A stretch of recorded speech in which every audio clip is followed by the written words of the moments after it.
You ask Tiger to solve. This deals with linear equations with one unknown.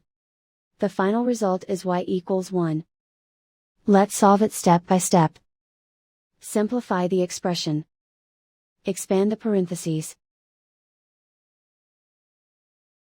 Simplify the arithmetic. Group all constants on the right side of the equation. Add 8 to both sides. Simplify the arithmetic.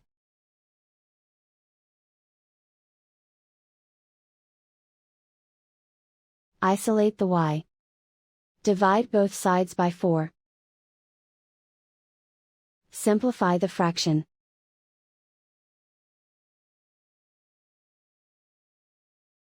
And so the final result is y equals 1.